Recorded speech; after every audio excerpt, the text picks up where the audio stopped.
Hey everyone, welcome to Movement Monday. I've not done one of these for a while and I thought it was time to fix that. I'm going to take you through a couple of different variations of a suspension trainer bodyweight row today. I'm going to take you through a variation that, if you're familiar with these, you'll recognize instantly. But then I'm going to take you to a more advanced progression, one that I quite enjoy doing, which incorporates a little bit more range of motion and will up the challenge for you a little bit. So, your standard suspension trainer row. It's going to be attached to an anchor point on the ceiling, or if you're training at home and you have facility to something like that, they all come equipped with door anchors these days, which you can just throw over the back of a door and then pull that tight when you pull the door shut.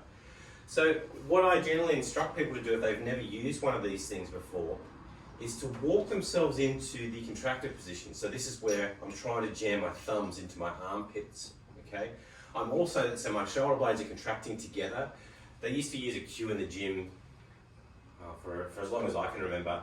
They imagine you're trying to pinch a pencil between your shoulder blades. So really we're trying to get into that position. Now at the moment, there's no tension in my back because I'm standing upright still. So what I'm going to do is just start walking my feet forward, keeping everything pinned down here until I've got a bit of my body weight, and then I start doing rows, thinking about pinching that shoulder blade together, that imaginary pencil, through all the ranges of motion of the row. Okay? I'm moving my whole body through space here, so the other thing I need to be thinking about is squeezing my butt, my thighs, my abs, to turn myself into a plank, so that I'm easier to move through space.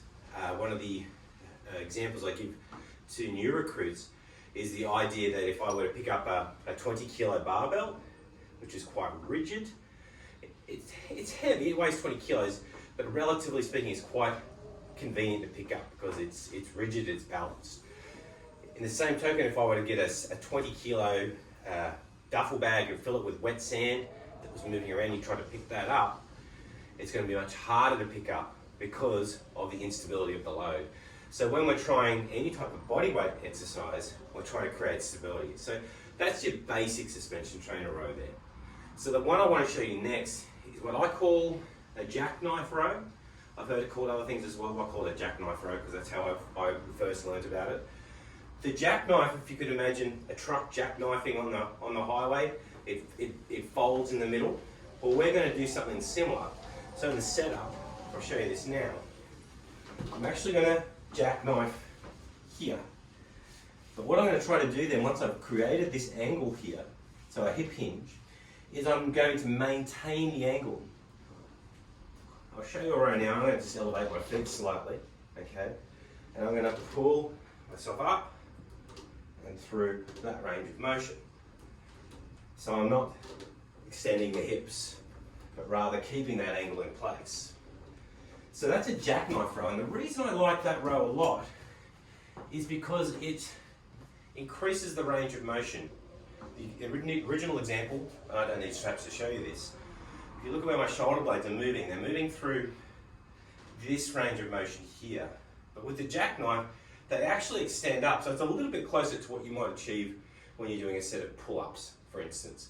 So it's a nice way then to incorporate more muscle fibers, get more results.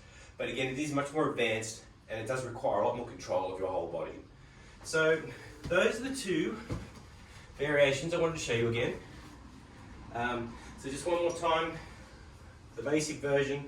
If you've never used these straps before, pull yourself into them, thumbs to armpits, pinching an imaginary pencil between your shoulder blades, creating a plank. Stiffening everything up, walk the feet forward. When you feel like you've got a bit of your body weight, you're going to extend your arms, pull it back in. Always hugging that pencil between your shoulder blades, the imaginary pencil. For the jackknife row, we're going to come down to the floor. I like to elevate my feet a little bit. You can absolutely do it from the ground. Okay. We create a hip hinge, so we flex our hips, create an angle here. And then we work to maintain that angle and go rows like so. A great variation if you think you've mastered the standard row. So I haven't done one of these for a while, but I hope you got something out of this one.